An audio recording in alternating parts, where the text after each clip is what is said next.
Kalau pingin mati husnul khotimah, nek pingin palastro nang pungkasane, ulese saking api. Ules itu kain kafan.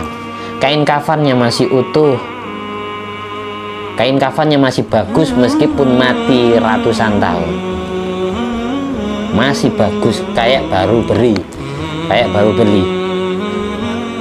Ulese saking api, mayiti utuh, mayitnya masih utuh, tidak tergerogoti oleh cacing-cacing tanah. Mula makrifate den cadang marang Allah. Maka sesering mungkin makrifat itu mata hati. Sesering mungkin hatinya disambungkan dengan Allah dan disambungkan dengan Rasulullah. Allahu Rabbi wal Islam dini wa Muhammadan Rasulullah.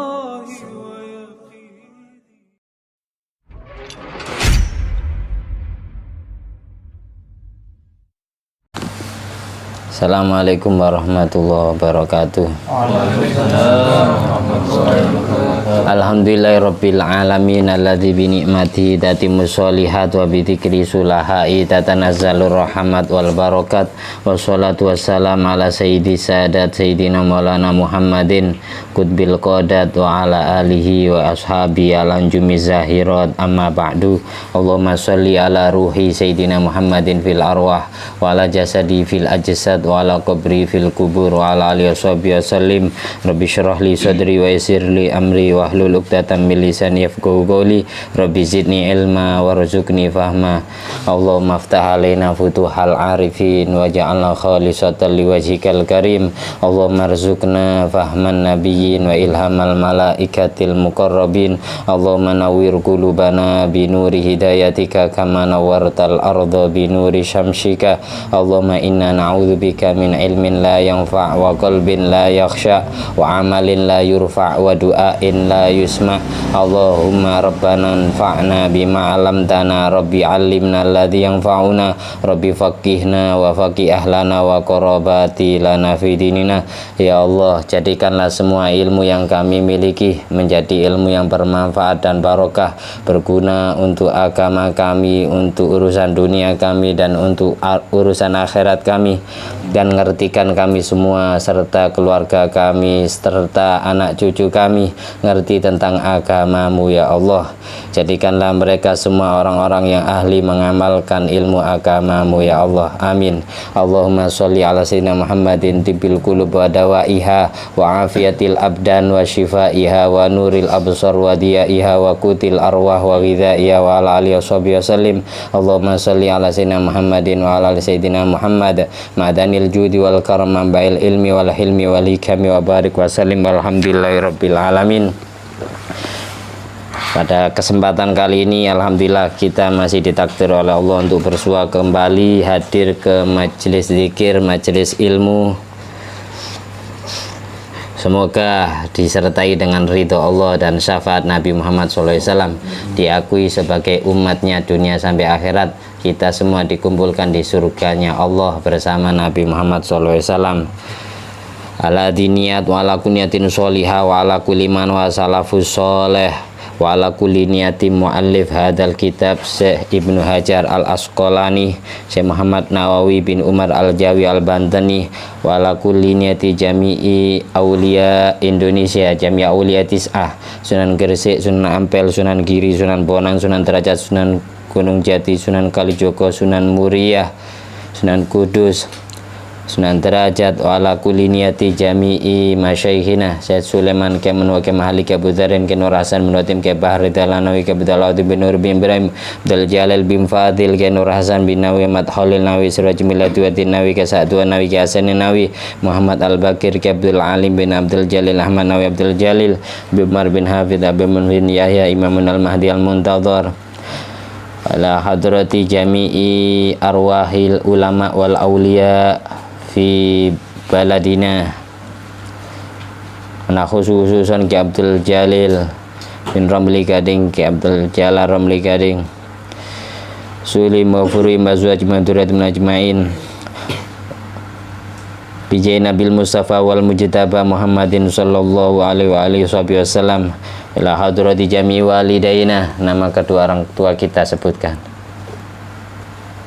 Jami abaina wa ummatina wa masyaihina wa azwajina wa dzurriyyatina wa auladina wa talamidina wa ra'iyatina wa asdiqaina wa qarabatina wa ikhwan fiddin wa ahlina wa adamina min ummati Muhammadin sallallahu alaihi wasallam wa jamil muslimin wal muslimat wal mu'minin wal mu'minat inna kan min masyariqil ardi ila magharibi al ahya'i minhum wal amwat wa nakhususun ila arwahi jami'il ulama al madhkur asma'uhum fi hadzal kitab bisri asraril Fatihah. A'udzubillahi minasyaitonir rajim. Bismillahirrahmanirrahim. Alhamdulillahirabbil alamin arrahmanir rahim maliki yaumiddin.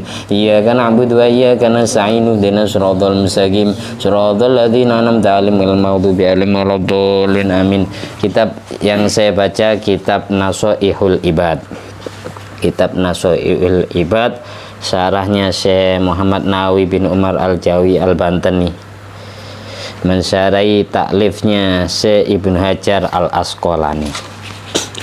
Pasnya halaman 11, Nasoihul Ibad halaman 15, makalah yang ke-36, wal maqalatus sadisatu wasalasun, 5 baris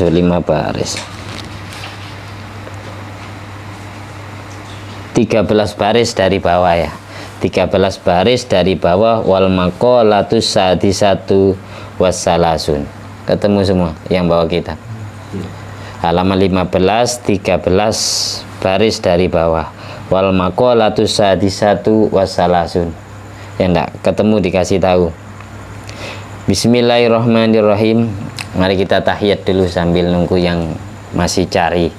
At-tahiyatul mubarakatuh sholawatut thayyibatu lillah. Assalamu alayka ayyuhan nabi wa rahmatullahi wa barakatuh. Assalamu alayna wa ala ibadillahi sholihin. Asyhadu an la ilaha illallah wa asyhadu anna muhammadar rasulullah. Allahumma sholli ala sayyidina Muhammad wa ala ali sayyidina Muhammad kama shollaita ala sayyidina Ibrahim wa ala ali sayyidina Ibrahim wa barik ala sayyidina Muhammad wa ala ali sayyidina Muhammad kama barakta ala sayyidina Ibrahim wa ala ali sayyidina Ibrahim fil alamin innaka Hamidum Majid. Wal maqalatus sadisatu wassalasun, maqalah yang ke-36 diriwayatkan dari An Luqman Al-Hakim, An Luqman Al-Hakimi, diriwayatkan dari Imam Luqman Al-Hakim. Imam Luqman Al-Hakim ini seorang ahli hikmah, seorang yang ahli mengeluarkan kata-kata hikmah, kata-kata mutiara ilmiah yang menyangkut tentang agama Islam. Sampai nama beliau ini disebutkan di dalam Al-Quran, akhirnya disebut di juz 21 disebut surat Luqman. Surat Luqman ini sejarahnya Imam Luqman Al-Hakim. Beliau bukan nabinya Allah, tapi ulama di masanya Nabi Daud alaihissalam, Nabi Daud bin Aisyah alaihissalam. Jadi termasuk santrinya Nabi Daud, termasuk santrinya Nabi Daud, Imam Luqman Al-Hakim. Kenapa saya bilang Luqman Al-Hakim bukan seorang nabi, meskipun ulama itu khilaf. Ada yang bilang Luqman itu nabinya Allah, ada yang bilang bukan. Tapi pendapat yang kuat adalah yang menyatakan Luqman Al-Hakim itu bukan nabi. Di dalam kitabnya Syekh Wahbah Az-Zuhaili dan Syekh Ali As-Sobuni dalam kitab tafsir Ayatul Ahkam menyatakan pendapat yang kuat itu menyatakan Luqman Al-Hakim bukan seorang nabi. Karena apa? Luqman Al-Hakim ini kulitnya hitam. Luqman Al-Hakim ini wajahnya tidak ganteng. Semua nabinya Allah 124.000 itu rata-rata putih ganteng. Jadi tidak ada yang kayak Mas Yudi, tidak ada. Tapi besok semua orang yang masuk surga itu ganteng semua, cantik semua, tidak ada yang jelek. Jadi jangan pesimis ketika kita ditakdir jelek, ditakdir hitam, jangan pesimis. Makanya dalam riwayat lain pernah Nabi itu ditanya oleh nenek-nenek tua renta, ya Nabi, apakah orang kayak saya ini ada di surga? Nabi jawab, ya tidak ada orang yang kayak jenengan masuk surga. Akhirnya nangis nenek-nenek itu. Belum dijelaskan sampai Rasulullah, dia nangis, dia pergi terus dipanggil. Maksud saya bukan gitu. Maksud saya semua orang yang masuk surga itu dimudahkan semua oleh Allah. Nom kembali, muda kembali, kelihatan perjaka kembali, perawan kembali. Nggak ada yang nenek-nenek kayak jenengan. Itu belum dijelaskan sudah nangis ya. Maksudnya meskipun yang matinya tua tetap jadi muda besok di surga, ganteng, cantik gitu. Oh jangankan di surga, di dunia pernah terjadi kok. Ketika Nabi Yusuf menemukan Siti Zulaikha yang sudah jadi nenek tua renta, sudah nenek jompo, sudah pikun, dia melantunkan syair-syair memuja kekasihnya, kekasih yang masih belum kesampaian. Nabi Yusuf sudah dilantik jadi nabinya Allah udah usia 40, Siti Zulaikha usianya sudah 90 tahun. Nah, hanya setelah ketemu akhirnya sudah tidak kenal ke Nabi Yusuf, tapi mencium aroma Nabi Yusuf. Kayak di depan saya ini ada Yusuf, akhirnya Nabi Yusuf berdoa. Di tafsir Jalalain ini dijelaskan Nabi Yusuf berdoa agar Zulaikha dijadikan perawan kembali, muda kembali. Seketika itu juga Allah menjadikan Siti Zulaikha yang umurnya 90 tahun menjadi wanita kayak baru lulus SMA. Cantik lagi. Itu di dunia pernah terjadi, apalagi di surga ya. Itu kisah nyata sampai disebutkan di Al-Quran. Kayaknya jadi istrinya. Di pernikahan Nabi Yusuf dengan Siti Zulaikha itu, setelah Siti Zulaikha dijadikan muda lagi sama Allah. Makanya doa setiap orang nikah itu Allahumma alif bainahuma kama alafta baina Yusuf wa Zulaikha. Itu diantaranya, ya Allah rukunkan dua pengantin ini sebagaimana telah Engkau merukunkan Yusuf dengan Zulaikha. Allahumma alif bainahuma kama alafta baina Muhammadin wa Khadijatul Kubra wa Aisyah Ridho. Ya Allah rukunkan dua pengantin ini sebagaimana telah Engkau merukunkan Muhammad dengan Khadijah dan Aisyah. Kan doanya orang baru nikah, habis akad nikah gitu maksudnya. Karena biasanya yang baca khutbah, yang baca doa bahasa Arab, sehingga makmum-makmumnya jamaahnya tidak paham. Padahal itu asli doakan pengantin supaya terjalin hubungan pernikahannya sama seperti hubungannya Kanjeng Nabi dengan istri-istrinya, Nabi Yusuf dengan Siti Zulaikha, Sayyidina Ali dengan Siti Fatimah Zahra, dan seterusnya. Seperti itu. Kita lanjut ke pembahasan asli kitabnya. Sudah ketemu semua ya? Cerita yang pertama diriwayatkan dari Imam Luqman Al-Hakim, seorang ahli hikmah di masanya, annahu qala li ibnihi. Luqman Al-Hakim pernah bilang kepada putranya, ya bunayya, wahai anakku, innan nasa salah satu aslasin, sesungguhnya manusia itu dibagi 3/3. Sesungguhnya manusia itu dibagi 3/3.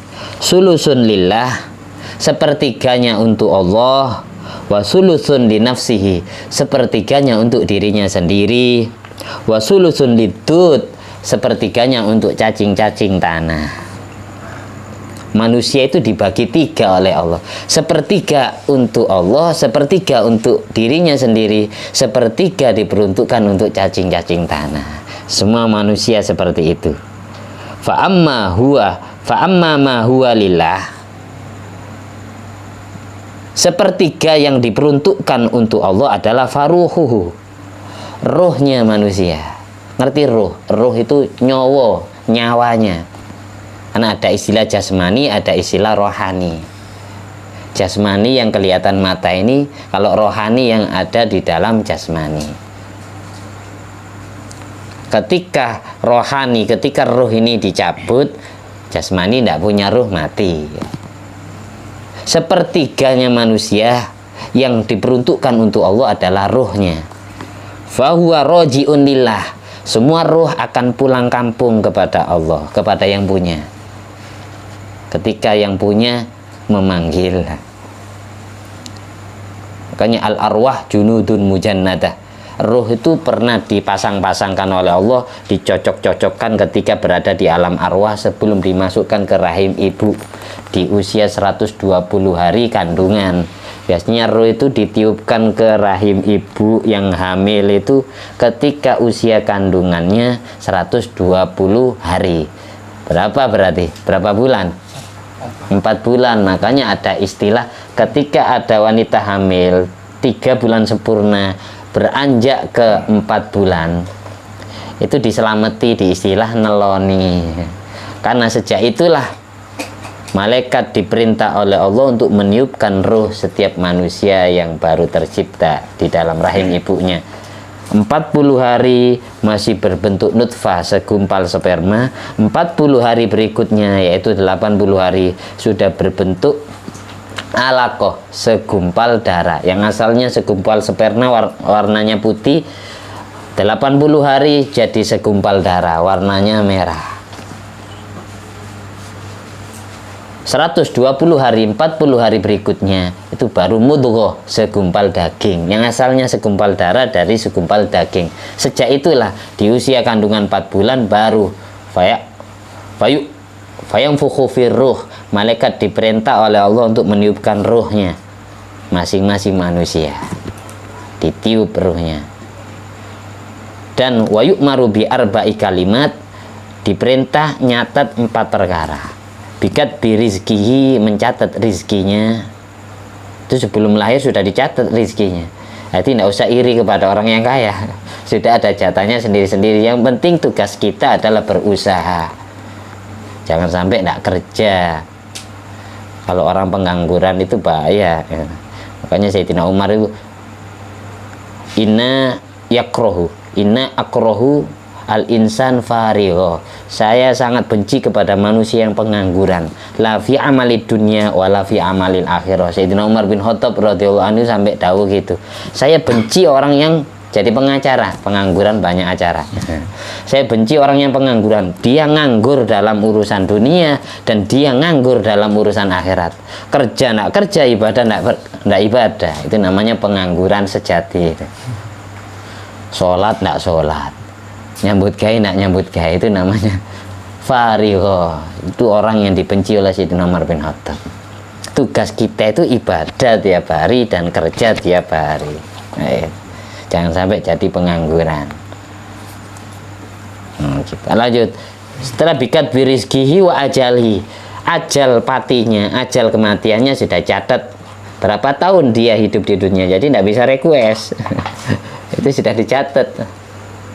Kanjeng Nabi Muhammad SAW usia berapa tahun? 63 tahun. Dilantik menjadi Nabi usia 40. Dakwah di Mekah 13 tahun. Yang masuk Islam masih belasan orang. Ada yang bilang puluhan orang, tidak sampai ratusan orang. 13 tahun dakwah di Mekah. Lalu diperintah oleh Allah hijrah ke Madinah. 10 tahun. Baru umat Islam jadi ribuan setelah hijrah ke Madinah. 23 tahun dakwah. Jadi turunnya Al-Quran 30 juz itu 23 tahun. Sesuai kasus kejadian yang dialami Nabi dengan para sahabatnya. Jadi tidak langsung turun 30 juz, bertahap, berangsur. 5 ayat dulu, 7 ayat, 1 ayat, 2 ayat, sampai 23 tahun baru 30 juz. Kayak gitu. Bikat birizki ajalihi wa amalihi. Amal perbuatannya, apakah dia amal ibadah, apakah dia amal maksiat, itu sudah dicatat. Dia detik ini, menit ini dia ditakdir ngaji, detik ini, menit ini dia ditakdir maksiat. Itu sudah dicatat sebelum lahir. Tapi jangan sampai salah paham ya dengan omongan saya. Jadi semua amal itu Allah yang menciptakan. Wasyakiyun au sa'idun, apakah kita termasuk orang yang celaka masuk neraka? Apakah kita termasuk orang yang beruntung masuk surga? Itu sudah dicatat sebelum lahir. Disitulah fungsi kita diajari doa husnul khotimah di situ. Biar kita ndak sok baik, sok soleh. Khawatir kita aslinya orang yang ditakdir masuk neraka, ditakdir maksiat. Makin dari situ kita ada doa Rabbana atina fid dunya hasanah wa fil akhirati hasanah. Ada doa Allahumma a'inna ala dzikrika wa syukrika wa husni ibadatik. Minta ditolong oleh Allah agar ditakdir jadi orang yang zikir, orang yang syukur, orang yang ahli ibadah. Biar apa? Semisal kita ditakdir maksiat detik ini, ketika kita doa sebelum terjadi takdirnya, itu barangkali takdirnya urung. Makanya di kunut subuh ada doa waqina bi rahmatika syarra ma qadait. Apa maksudnya? Waqina, jauhkan saya ya Allah, jauhkan kami semua yang lagi sholat subuh ini ya Allah, birahmatika, dengan rahmatmu, syarroma qadait, dari kejelekan takdirmu. Kalau memang saya di hari ini ditakdir jelek, ditakdir maksiat, tolong urungkan, hapus takdir itu, biar saya tidak jadi orang yang ahli maksiat. Di situ perlunya doa husnul khotimah. Makanya aitu lil bala doa, itu doa lil bala, persiapkan doa selamat untuk menyambut bala itu. Sebelum bala terjadi, sebelum takdir jelek terjadi, doa dulu biar wurung. Kalau sudah terjadi, maka anjurannya sedekah biar cepat diangkat ke langit.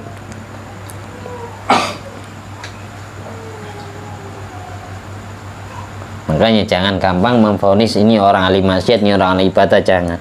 Khawatir yang dia sekarang ahli maksiat, ternyata setelah dia mendekati ajalnya, ajal patinya, dia ditakdir husnul khotimah, bertobat dari semua dosanya, dihapus semua dosanya oleh Allah. Khawatir yang aslinya sekarang ini kafir, di akhir hayatnya mati kurang 7 hari dia ditakdir masuk Islam, dosanya hangus, zong ya. Dia 7 hari ibadah kepada Allah, bertobat, diterima, masuk surga langsung, tanpa mampir, tanpa transit ke neraka. Di situ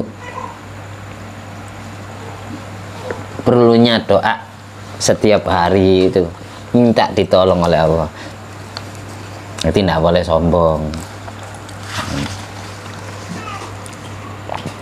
Riwayat berikutnya, jadi maksud saya tadi al-arwah junudun mujannadah, roh itu merupakan sesuatu yang pernah dicocok-cocokkan, dipasang-pasangkan, yang cocok besok di dunia ketemu, kenal, yang tidak cocok besok nak kenal, lah ketemu. Ada yang bilang ya, ketika tidak cocok, bisa jadi ketemu di dunia tapi tidak sejalan, dia Islam, dia kafir, musuhan terus kayak Tom and Jerry, kayak gitu. Al-arwah junudun mujannada, fama ta'arafa minha iktalaf, wa ma tanakara minha ikhtalaf. Roh itu pernah dicocok-cocokkan, dipasang-pasangkan. Yang cocok insya Allah di dunia kenal. Kita semua ditakdir kumpul ini karena rohnya pernah cocok. Siapa yang punya rencana untuk bertemu sesudah lahir? Nah, ada kan? Ada. Bayangkan orang tua saya sendiri aslinya Kediri, mbahnya aslinya Magelang. Saya bisa ditakdir pindah ke sini, kenal jenengan sendiri. Ada yang aslinya Madura, mbah-mbahnya hijrah ke sini. Ada yang aslinya apa Sunda, hijrah ke sini. Ada yang aslinya mana? Kalau masuk Amerika ya, hijrah ke sini. Kalau Inul mana? Orang Ambon. Itu berarti rohnya pernah cocok. Di alam arwah dicocokkan oleh Allah, cocok, akhirnya ketemu di dunia. Ditakdir kumpul bareng, ngopi bareng, ngaji bareng. Jadi bersyukur sekali ketika ruh kita cocok dengan para ulama, para wali. Makanya setiap Maulid Simtuturor itu ada doa, wakrimil arwaha minna biliko khairil anam. Muliakan ruh kami ya Allah bisa bertemu dengan Nabi Muhammad. Ruhnya bertemu dengan Nabi Muhammad, ruhnya cocok dengan ruhnya Nabi Muhammad. Beruntung sekali ruh kita kalau cocok dengan Nabi, luar biasa. Makanya setiap Maulid Simtuturor mahalul qiyam itu, wakrimil arwaha minna biliko khairil anami. Pertemukan ruh kami dengan Nabi Muhammad ya Allah. Wa belighil mukhtaru anna min sholatin wa salami. Sampaikan sholawat dan salamku kepada Nabi. Ada 3 perkara katanya Luqman Al-Hakim yang dimiliki manusia, sepertiganya untuk Allah, sepertiganya untuk diri sendiri, dan sepertiganya lagi untuk cacing. Sepertiga pertama yaitu ruh itu untuk Allah, akan pulang kampung kepada Allah, akan kembali kepada yang punya. Wa amma huwa li nafsihi, sesuatu yang dimiliki manusia yang untuk dirinya sendiri adalah fa'amaluhu, amal perbuatannya, baik amal baiknya atau amal buruknya, itu untuk dirinya sendiri. Fa huwa raji'un li nafsihi bin naf'i wal idrar, amal baiknya akan kembali kepada dirinya sendiri dengan memberikan kemanfaatan. Amal buruknya akan kembali kepada dirinya sendiri dengan memberikan kemudaratan. Yang ibadah dapat pahala, yang maksiat dapat siksa. Itu balik ke diri sendiri. Jadi kekasih sejati kita itu aslinya bukan pacar sampean perempuan, itu bukan istri sampean, bukan. Kekasih sejati itu amal baik. Karena apa? Amal baik ini menemani kita sampai kemanapun kita pergi. Kita masuk ke dalam liang kubur pun amal baik ikut masuk. Tapi kalau kekasih yang manusia, yang pacar itu, kita mati masuk ke dalam kuburan tidak ikut. Berarti tidak setia. Setiaan amal baik. Jadi kekasih sejati yang sangat setia menemani kita pergi kemana saja sampai kapanpun itu cuma amal baik. Makanya semua amal manfaat dan mudaratnya kembali ke untuk dirinya sendiri, untuk dirinya manusia. Ini tidak usah ngurus amal jeleknya orang, wis. Yang penting kita belajar. Namanya orang belajar, nah langsung bisa, kan langsung tahu. Belajar memperbaiki diri kita sendiri. Wasulusun lidud, fa amma huwa lidud fajasmuhu fa huwa ma'kuludud. Yang sepertiga yang terakhir yang dimiliki manusia itu diperuntukkan untuk cacing tanah, dimakan oleh cacing. Kalau sudah mati berarti siap dagingnya dimakan oleh cacing-cacing tanah. Makanya dulu Sunan Kalijogo itu pesannya, nek pingin palastro nang pungkasane ulesi saking api mayite utuh. Kalau pingin mati husnul khotimah, di akhir hayatnya menyebut nama Allah, menyebut nama Rasulullah, baca 2 kalimat syahadat, asyhadu alla ilaha illallah wa asyhadu anna Muhammad Rasulullah. Kalau pingin mati husnul khotimah, nek pingin palastro nang pungkasane ulese saking api. Ules itu kain kafan, kain kafannya masih utuh, kain kafannya masih bagus meskipun mati ratusan tahun, masih bagus, kayak baru beli. Ulese saking api, mayiti utuh, mayitnya masih utuh, tidak tergerogoti oleh cacing-cacing tanah. Mula makrifate dan cadang marang Allah. Maka sesering mungkin makrifat itu mata hati. Sesering mungkin hatinya disambungkan dengan Allah dan disambungkan dengan Rasulullah. Sesering mungkin hatinya ingat Allah, nyebut Allah, ingat Kanjeng Nabi, nyebut Kanjeng Nabi. Sering baca Al-Quran, sering baca sholawat, sering baca zikiran yang menyebut nama Allah. Orang yang ahli, orang yang mayitnya utuh itu katanya guru saya Habib Lutfi, itu tidak harus orang yang hafal Quran. Orang baca Al-Quran tiap hari itu mayitnya utuh. Orang yang istiqomah baca sholawat kepada Kanjeng Nabi itu mayitnya masih utuh. Banyak buktinya masalahnya. Mayit yang wafatnya ratusan tahun digali kuburannya karena mau ada renovasi ya dipindah, mayitnya masih utuh. Banyak. Kayak pengarang apa itu Dalailul Khairat, kitab sholawat Dalailul Khairat, Syed Muhammad Ibnu Sulaiman Al-Juzuli As-Sarif ini orang Maroko. Orang Maroko, beliau wafatnya 130 tahun setelah dikubur. 130 tahun sesudah dikubur, suatu saat jenazah beliau digali lagi. Itu masih utuh, kayak baru masuk. Makamnya ada di Maroko. Akhirnya sebagian santrinya ada yang tidak percaya. Sampai saya baca kitab itu, dicubit sampai keluar darah. Dicubit sampai keluar darah mayitnya Syed Muhammad Ibnu Sulaiman Al-Juzuri As-Sarif Samilali, pengarang Dalailul Khairat. dicubit sampai keluar darah.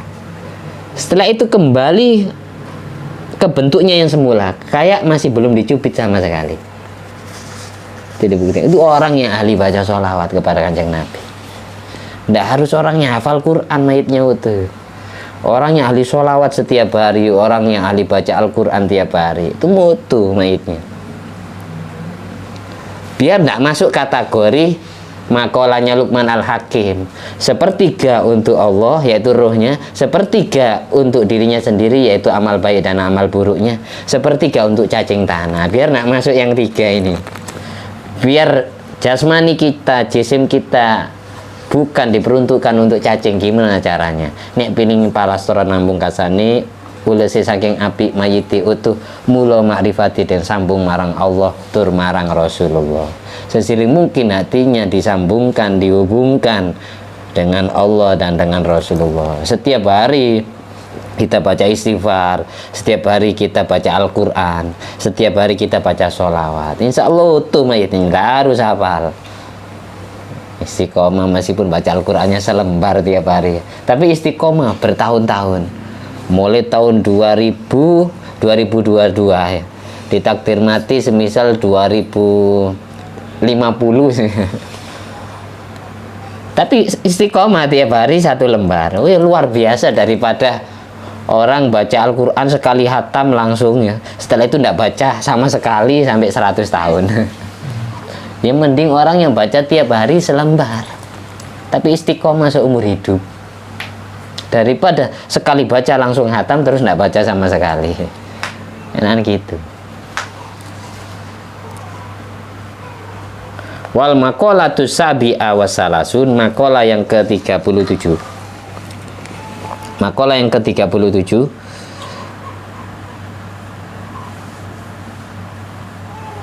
diriwayatkan dari Sayyidina Ali bin Abi Thalib karramallahu wajha, semoga Allah memuliakan wajah Sayyidina Ali, wa radhiyallahu anhu, dan semoga Allah meridhai Sayyidina Ali. Amin. Annahu qala, Sayyidina Ali berkata, salasun yazidna fil hifdzi. Ada 3 perkara yang dapat menambahkan kecerdasan akal ketika menghafal sesuatu ilmu. Ada 3 perkara yang khasiatnya dapat memperkuat hafalan, memperkuat hafalan dan mencerdaskan akal pikiran, menambahkan daya hafalnya di dalam hati.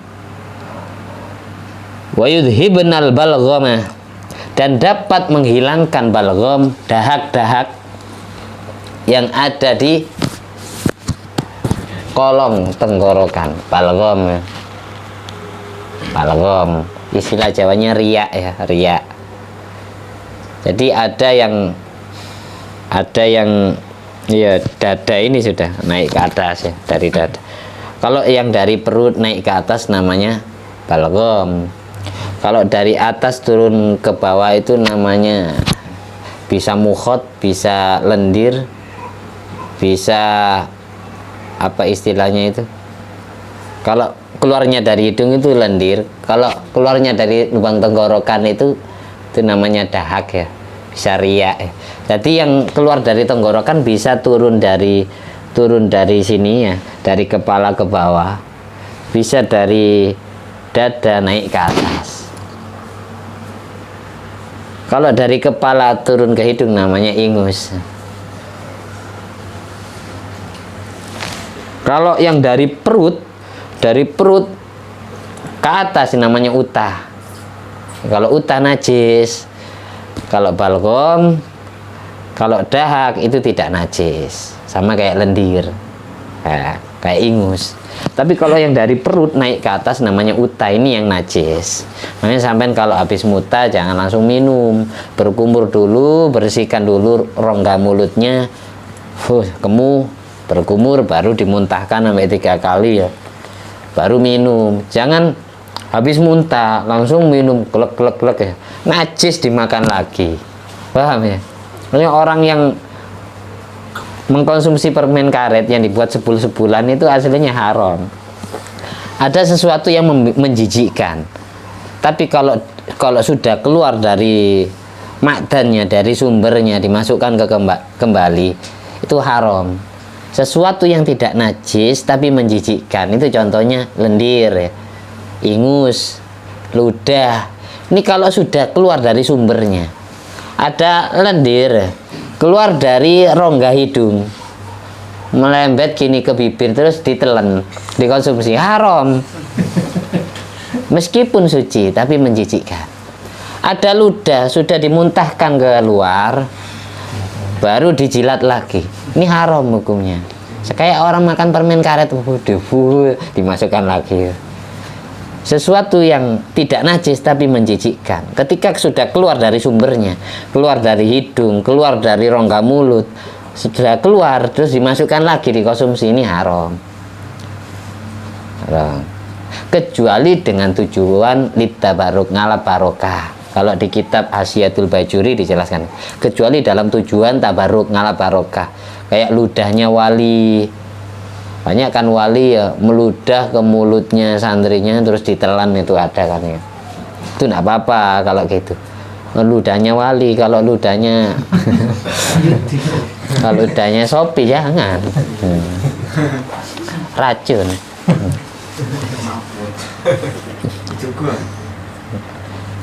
Ada 3 hal yang dapat menambahkan kecerdasan akal dan dapat menghilangkan dahak, yang mana dahak ini adalah ahadut toba'i al-arba'ah, salah satu tabiat yang 4, wawal balgom, yaitu riya, wadam dan darah, wasauda wasofro, hitam-hitam dan kuning-kuningnya.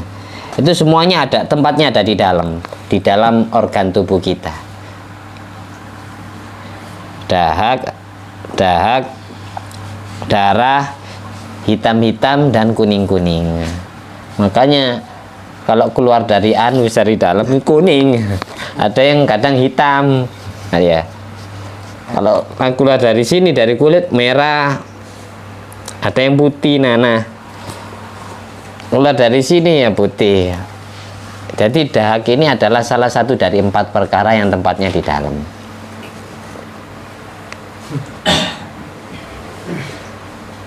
Apa saja 3 hal yang dapat menambahkan kecerdasan akal? Kalau kita hafalan tidak gampang lupa. Orang yang banyak dahaknya itu sering lupa. Yang pertama adalah siwak, siwakan. Yang kedua wasaum, sering puasa.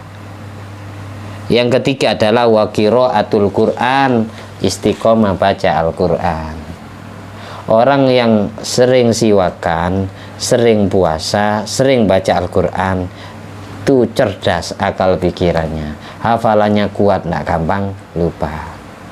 Siwakan ini jangan dipahami hanya tertentu pakai kayu siwak. Kita semua tiap hari setiap mandi siwakan. Apa? Pakai apa? Pakai sikat gigi.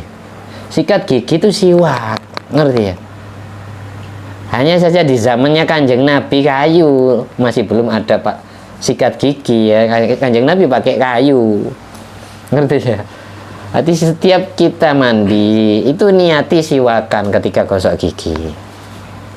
Gosok gigi itu mencerdaskan daya hafal, ini daya tangkap pikiran. Orang yang bersih giginya, karena gigi ini punya saraf dengan mata, insya Allah matanya jernih, akal pikirannya juga jernih. Makanya orang yang giginya itu hancur biasanya matanya itu terpengaruh. Orang yang jarang membersihkan gigi, saya sendiri itu dulu baru paham setelah saya alami, baru setelah mata saya ya baru nyesel. Nah, kalau seandainya kita istiqomah menjaga kesehatan gigi kita, sering kita siwaki, sering kita gosok, insya Allah kesehatan mata kita kuat sampai kita tua. Karena Allah ngasih urat saraf gigi disambungkan dengan mata dan akal pikiran.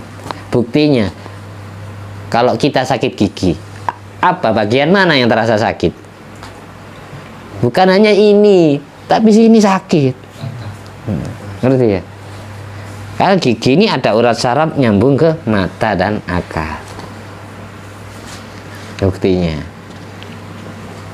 makanya orang yang ahli siwakan, ahli gosok gigi itu kuat hafalannya. Orang yang ahli puasa, Kalau puasa yang dianjurkan Kanjeng Nabi ya minimal dalam 1 bulan 3 hari. Kanjeng Nabi itu pernah pesan kepada sahabat Abu Hurairah, Ausoni Khalili Muhammad SAW. Katanya sahabat Abu Hurairah, aku pernah diwasiati, dipeseni Kanjeng Nabi, tidak boleh meninggalkan 3 perkara ini. Bisalah sati asya. Yang pertama, siyami salah sati ayam min kulli syahr. Kalau bisa setiap bulannya minimal puasanya 3 hari. Ada puasa 3 harinya.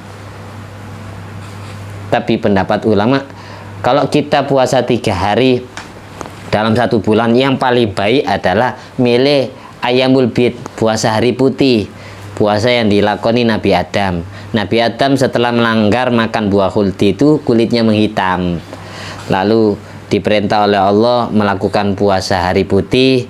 Setelah itu baru memutih badannya, kulitnya itu putih, yang asalnya hitam. Makanya disebut puasa ayamul bid, puasa hari putih. Bisa kita kalau mau mengamalkan pesannya Kanjeng Nabi ke Abu Hurairah ini, jangan tinggalkan 3 perkara ini.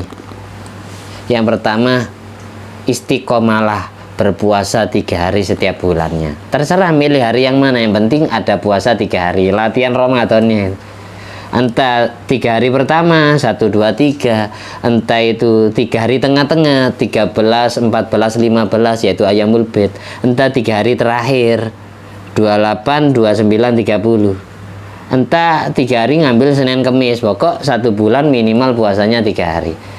Nabi nak menentukan harinya, tapi yang paling afdol dari 1 bulan ini adalah puasa ayamul bid. Puasa ayamul bid itu adalah hari tanggal 13, 14, 15 setiap bulannya. Jadi 3 hari sebelum bulan purnama. Bulan purnama kan malam 15. Jadi 13, 14, 15 itu disebut puasa hari putih, puasanya Nabi Adam. Itu memutihkan jasmani dan memutihkan rohani. Hitam-hitamnya dosa yang ada di hati ini bisa putih dengan puasa ayamul bid. Kalau 3 hari terakhir namanya puasa ayamul syud, puasa hari hitam. Kenapa kok disebut puasa hari hitam? Karena tanggal 28, 29, 30 ini tidak ada rembulan, makanya disebut puasa hari hitam. Mulai ada rembulan tanggal 1, ya. Kenapa disebut puasa hari putih? Karena tanggal 13, 14, 15 ini mulai ada rembulan dengan terang, kemudian dia tutup dengan 15 yaitu bulan purnama. Makanya disebut puasa hari putih, ayamul bid, hari putih. Dan kalau pingin jadi orang yang ganteng, dohir batinnya cantik, dohir batinnya ya ahli puasa ayamul bid, puasa hari putih, biar putih hatinya, bukan hanya kulitnya saja. Puasanya Nabi Adam. Dan ahli baca Al-Quran ini tadi, makanya ada hadis ya, afdhalu ibadati ummati qiraatul Quran. Ibadahnya umatku yang paling utama adalah qiraatul Quran. Dengan kita membaca Al-Quran berarti kita ngobrol dengan Allah, karena Al-Quran adalah kalamullah. Kalau sampean pingin sering ngobrol dengan Allah, sesering mungkin mulutmu, lidahmu dipakai baca Al-Quran. Kalau sudah orang itu istiqomah baca Al-Quran, maka lidahnya penuh dengan cahaya Al-Quran. Saya punya guru, anaknya guru saya itu, ketika istrinya hamil, guru saya itu ahli ngatamkan Quran. 1 minggu, 1 pekan hatam, 1 pekan hatam. Nirakati anaknya yang ada di kandungannya. Setelah anak itu lahir, saya tidak mau sebut namanya ya, itu lidahnya anak bayi ini langsung bertuliskan lafadz Allah. Lidahnya itu Allah, itu ada tulisan Allahnya, bukan ditulisi pakai pulpen spidol kan. Jadi setiap ngomong sama orang itu sering mingkem. Suatu saat saya dikasih tahu itu saya lihat sendiri. Mas, jenengan anu ya, lidahnya ada tulisan Allahnya. Jenengan kok tahu? Tadi saya kelihatannya. melet gini jelas. Setelah saya tanya ke anak, saya tanya ke orang tuanya, resepnya gimana bisa punya anak kayak gitu. Setelah saya tanya, katanya beliau, memang ketika hamilnya anak itu saya istiqomah baca Al-Quran, menghatamkan Al-Quran 1 minggu 1 kali. Itu cerita abahnya itu ndak bisa ngomong ngawur itu, ngomong orang jalan itu nanti takut jatuh beneran. Oh, lidahnya sudah kalamullah, Allah yang nyetir. Seperti itu. Ada anak yang hebat, hikmahnya ada anak yang hebat gara-gara hebatnya orang tuanya kepada Allah, tirakatnya orang tuanya kepada Allah. Intinya gitu. Wal maqalah samina wasalasun an Ka'ab al-Ahbar. Maqalah yang ke-38 riwayat Ka'ab al-Ahbar. Ini seorang pendeta dari Yahudi. Pendeta dari Yahudi, ai malja'il ulama, menjadi tempat rujukannya ulama minal Yahudi, dari orang Yahudi. Dari Ka'ab bin Ahbar ini ya pendeta dulunya, tapi aslama, beliau ditakdir masuk Islam fi zamani Sayyidina Umar bin Al-Khattab radhiyallahu an, di zamannya Sayyidina Umar bin Khattab. Aslinya tahu beritanya Kanjeng Nabi Muhammad SAW lama. Makanya sampean kalau sering baca Maulid Ad-Dibai karangan Syekh Abdurrahman Abdul Jalil Ad-Dibai, Al-Hadisus Sani, paling hafal semua, sering dengar telinganya. An Atha ibni Yasarin an Ka'bil Ahbar. Hadis yang kedua diriwayatkan dari Atha bin Yasar, dari rentetan sanad hadis Ka'ab al-Ahbar. Qala 'allamani abit Taurata. Katanya Ka'ab bin al-Ahbar, bapakku mengajari aku ilmu kitab Taurat. 'Allamani abit Taurata illa sifron wahidan kana yakhtimuhu wa yudkhiluhu sunduk. Ka'ab bin Ahbar ini cerita, aku belajar kitab Taurat dari kulit ketemu kulit, diajari langsung bapakku sendiri. Tapi ada satu lembar yang tidak diajarkan oleh bapakku. Dari situ aku curiga. Satu lembar itu disobek sama bapakku, dimasukkan ke sebuah peti dan dikunci. Katanya Ka'ab bin Ahbar, wala 'allamani abit Taurata illa sifron wahidan kana yakhtimuhu, bapakku menguncinya, wa yudkhilu sunduk, dan dimasukkan ke dalam peti. Falamma mata abi, ketika bapakku mati, fatahtuhu, aku buka peti tersebut, aku buka kuncinya.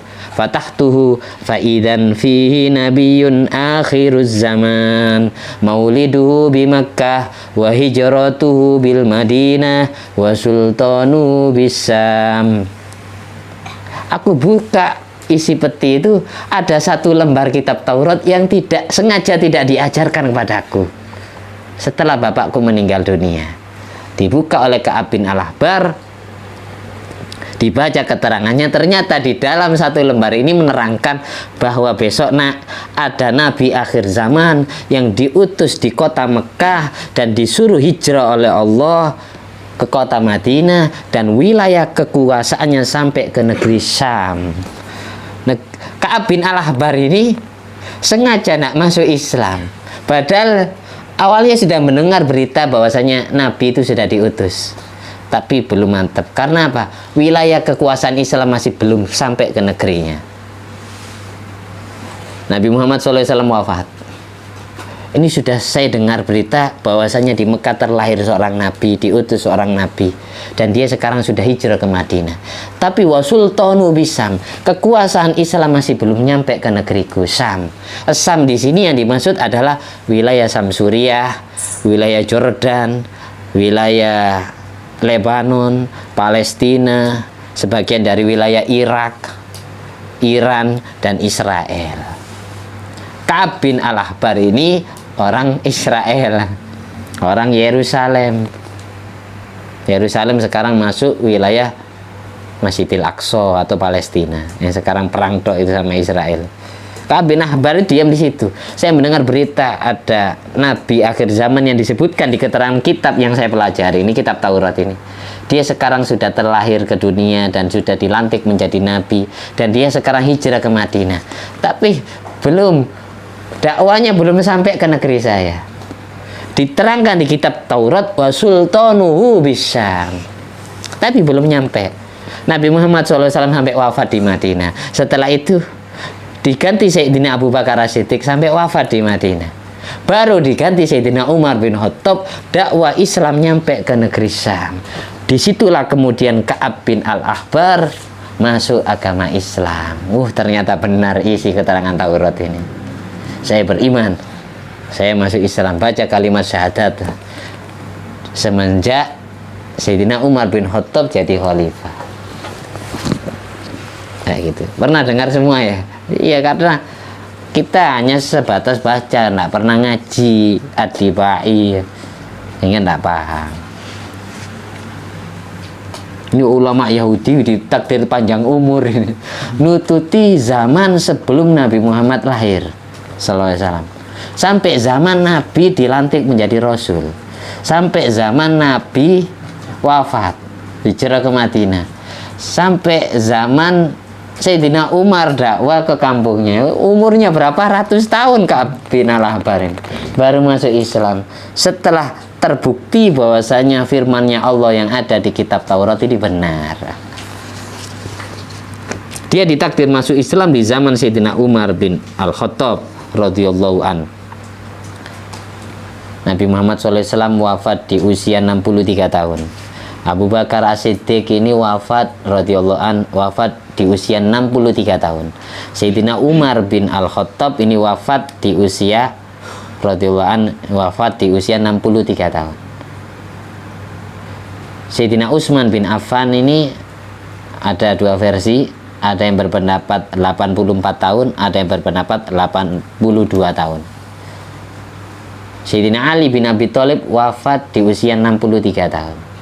Sayyidina Hasan bin Ali wafat di usia 63 tahun. Sayyidina Husain wafat di usia 40-an, 43 tahun. Jadi yang kayak semayanan, yang kayak janjian itu ya Kanjeng Nabi, Abu Bakar, Umar, Sayyidina Ali sama Sayyidina Hasan bin Ali. Usia 63 tahun. Sampean pingin usia berapa tahun? Apa pingin kayak Sayyidina Utsman 82? Apa 100? Mau ngapain sampai 100? Ya luyu kabeh. Iya. Tapi orang yang katanya sahabat Ikrimah radhiyallahu anhu, orang yang ahli baca Al-Qur'an tiap hari, insya Allah tidak menapaki usia ardhalil umur, usia hina. Kalau semisal dia ditakdir panjang umur usia 100, dia tidak pikun, dia terus bisa normal ibadah kayak orang muda, tanpa, kalau jalan tanpa dituntun. Orang yang ahli baca Al-Quran tiap hari itu sehat dohir batinnya, meskipun dia tua itu, tapi kayak anak muda jalan kuat. Saya punya bude ya, bude saya itu kakak perempuannya bapak saya, usia sudah 102 tahun. Itu tiap hari nyawa ke sawah, tiap hari jalan tanpa dituntun. Saya pernah diajak keliling kampung, ini yang muda aja capek. Terus setelah itu saya tanya ke bude saya tuh, usia 102 tahun, masih hidup sampai sekarang. Saya tanya, Mbok, saya manggilnya Mbok, bukan bude lagi karena sudah sepuh. Sampai cucunya punya mantu. Sampai cucunya punya cucu gitu loh masalahnya. Saya tanya, Mbok, resep jenengan itu apa? Jamunya apa? Sudah telinganya agak nah begitu normal ya, kalau dari jauh tidak ada kan. Apa boleh? Tadi saya bisiki, jamu nih jenengan apa? Jampi nih apa? Jamunya apa, Mbok? Oh, jamu saya. Kok bisa jenengan ini usia tua kayak gini jalan sehat? Ya enggak bungku. Jamunya gini. Setelah dia jawab, jamuku salat le. Jamu saya adalah sholat tahajud. Saya itu istiqomah tidur, nggak terlalu malam. Nanti jam 2:30 selalu dibangun ya oleh Allah. Baru disitulah saya sholat tahajud, sholat witir, terus saya wiritan la ilaha illallah sampai subuh 12.000. Itu istiqomah masih perawan sampai tua kayak gitu. Jamunya orang dulu kayak gitu jamunya, nah kayak jamu kita, jamu kuat seninjong, kelinu barangkali. Jamunya orang dulu ya baca Al-Quran, zikir kepada Allah, itu jamunya. Saya punya kenalan juga di daerah Malang itu, dulu dia santri sepuh ya, di zaman Kiai Sa'dullah Nawawi, Kiai Abdul Adim bin Urib. Santri-santri yang mau berangkat perang melawan Belanda itu digembleng dulu. Yang bagian gembleng itu Kiai Abdul Adim bin Urib, yang bagian mimpin perang itu Kiai Sa'dullah Nawawi. Nah, ini disebut tentara Hizbullah. Tentara Hizbullah itu punya rompi. Rompinya ini tidak boleh dicuci sembarangan. Ketika dicuci, dijemur itu tidak boleh di tempat yang rawan dilewati orang, rawan dilewati binatang. Karena apa? Kalau dijemur ada binatang lewat, kucing misal, ditetesi air jemurannya langsung mati. Apalagi manusia. Jadi jemurnya di tempat khusus itu. Tentara Hizbullah. Ada satu orang yang masih hidup dari tentara itu. Saya sering ketemu saya. Itu orangnya awet muda, umur 100. Sering ke pondok ziarah, ke makam itu. Lalu ditanyai, jamunya jenengan apa kiai gitu ya, kiai di daerah mana, jamunya jenengan? Oh, jamu saya itu wajan. Dulu Kiai Abdul Adim bin Urib kalau gembleng santrinya itu digembleng wajan, tahu wajannya? Yang biasa buat goreng itu loh. Itu wajan itu ditugel-tugel, dipotong-potong jadi banyak, yang disuruh makan santrinya yang mau berangkat perang. Kayak makan kerupuk katanya. Itu karomahnya Kiai Abdul Adim bin Urib. Sampai sekarang di antara mereka yang dimakani wajan itu ada yang hidup satu. Itu mulai sejak makan wajan itu sampai sekarang tidak pernah sakit punggung. Umurnya 100 ya. Itu karena apa? Karena karomahnya walinya Allah. Kiai Abdul Adim setiap sholat ini tidak mau berhenti, ketika tahiyat itu tidak mau berhenti baca assalamualaikum ayuhan nabi wa rahmatullahi wa barakatuh. Ketika tahiyat, at-tahiyatul mubarakatuh sholawatu thayyibatulillah assalamualaikum ayuhan nabi wa rahmatullahi wa barakatuh. Beliau setiap sholat sunat ya tidak berhenti baca assalamualaikum ayuhan nabi wa rahmatullahi wa barakatuh, assalamualaikum ayuhan nabi wa rahmatullahi wa barakatuh, sebelum Kanjeng Nabi jawab salamnya. Kalau sudah ada jawaban waalaikumsalam ya Syekh Abdul Adim, baru dilanjutkan assalamu alaina wa ala ibadillahi sholihin sampai fil alamin innaka hamidum majid. Itu setiap sholat ya, wajar didoai bismillah langsung kayak gitu, langsung kebal. Orang-orang khos, orang-orang yang istimewa, orang-orang yang betul-betul didekatkan dengan Allah. Jangan niru sampean. Kalau memang mau niru ya niru ibadahnya, niru sholatnya ya. Kalau tidak bisa niru 100% ya sering di-Fatihai ya gitu. Mudah-mudahan kita semuanya dapat barokahnya wali-wali yang kita bahas tadi. Amin. Al-Fatihah. Bismillahirrahmanirrahim. Alhamdulillahirabbil alamin arrahmanirrahim maliki yaumiddin. Iyyaka na'budu wa iyyaka nasta'in. Shiratal ladzina an'amta 'alaihim ghairil maghdubi 'alaihim waladdallin. Untuk makolanya Ka'ab bin Al-Ahbar saya lanjut pertemuan yang akan datang. Amin. Mari baca doa, ikuti saya. Bismillahirrahmanirrahim. Alhamdulillah alladzi at'amani hadzal ilma wa razaqani min ghairi haulin minni wala quwwatin. Allahumma sholli ala sayyidina Muhammad wa ala ali sayyidina Muhammad bifadli subhana rabbika rabbil izzati amma yasifun wa salamun alal mursalin walhamdulillahi rabbil alamin. Assalamualaikum warahmatullahi wabarakatuh.